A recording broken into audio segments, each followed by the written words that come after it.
Pai do Senhor, meu amado, bem-vindo de volta à nossa escola bíblica diária e nós estamos dando continuidade aos nossos estudos sobre as leis. Nós ainda estamos no Decálogo e hoje nós vamos falar sobre o segundo mandamento.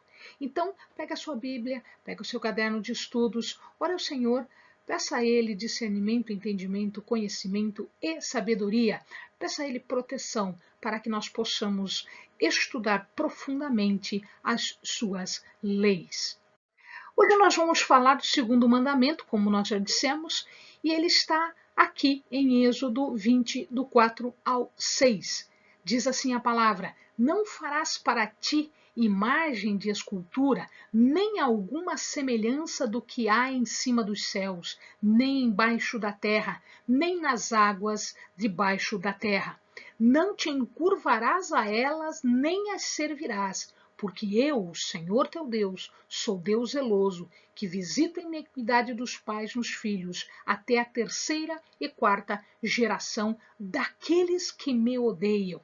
E faço misericórdia a milhares dos que me amam e aos que guardam os meus mandamentos. Então, o segundo mandamento é, em verdade, uma proibição. Proibição de idolatria. Yahvé é um único Deus, só existe um. A gente já viu isso lá no primeiro mandamento, no vídeo anterior. Então não justifica nós termos outros deuses, não justifica a existência de ídolos.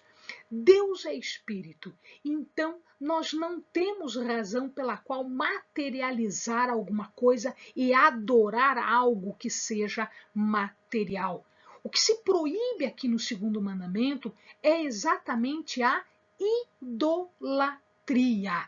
Idolatria é quando nós fazemos uma imagem, que é chamada de ídolo, e nós adoramos este ídolo como se ele fosse responsável por alguma coisa boa na nossa vida.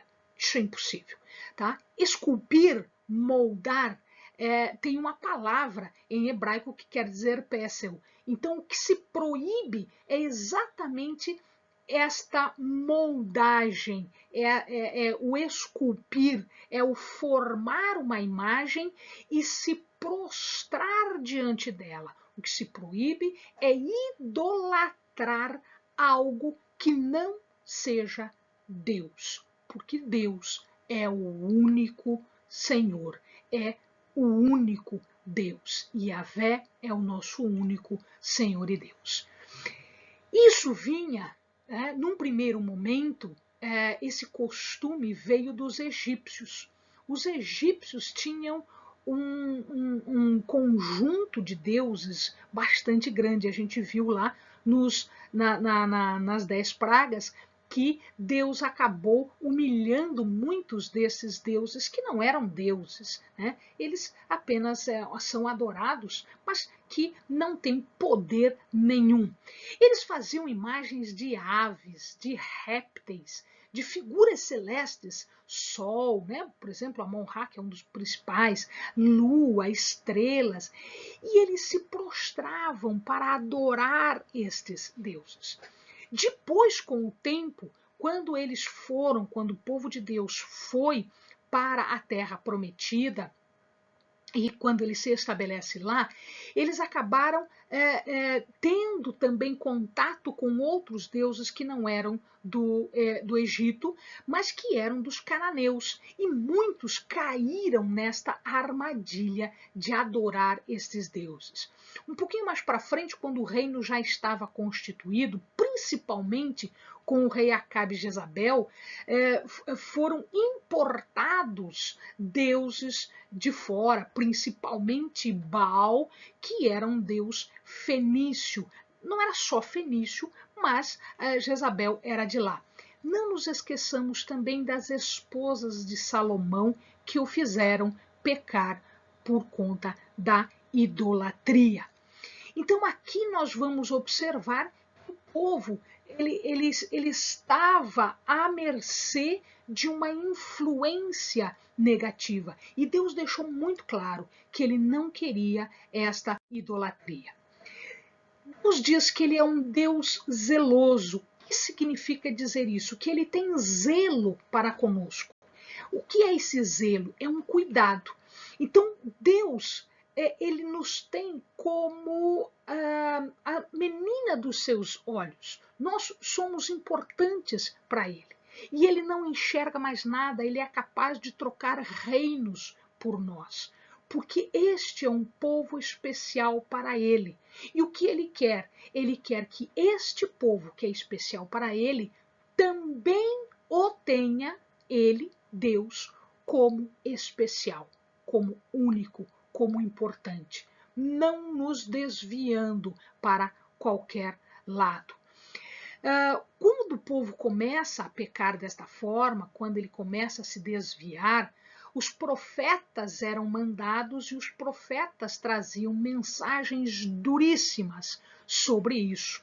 Então, o culto dos ídolos era explicado pelos profetas como profano, como algo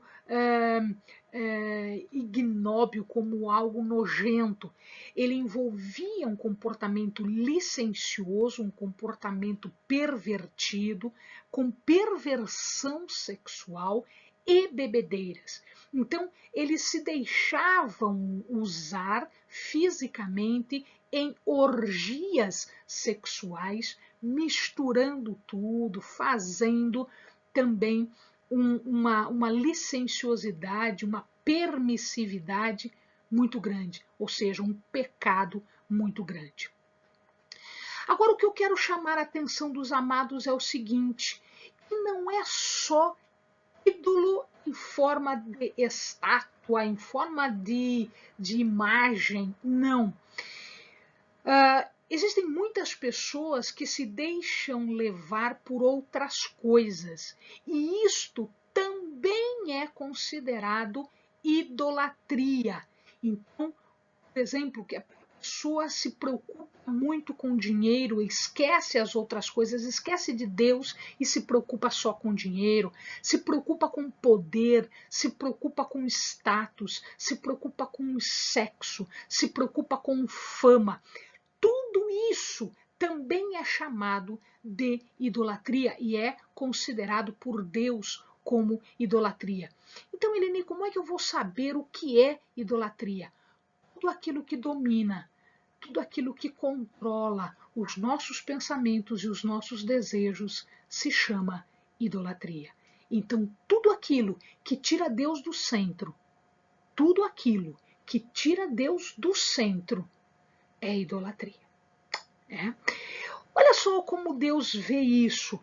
No Velho Testamento, ele fala através do seu profeta Jeremias, ele fala o seguinte: olha a dor no coração de Deus quando ele vê a idolatria. Ele diz assim: o meu povo fez duas maldades.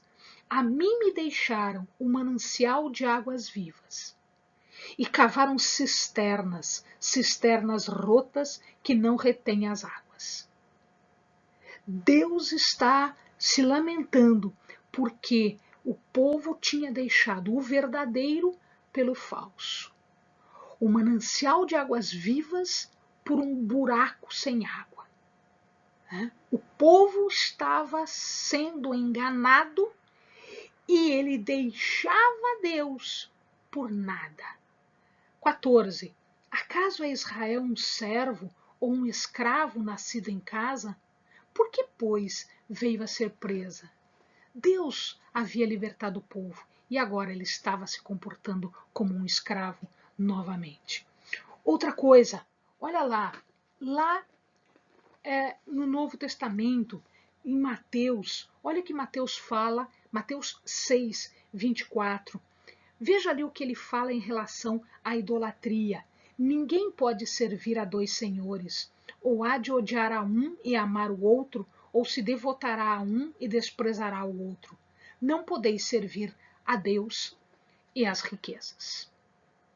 Amém, amados? Bons estudos.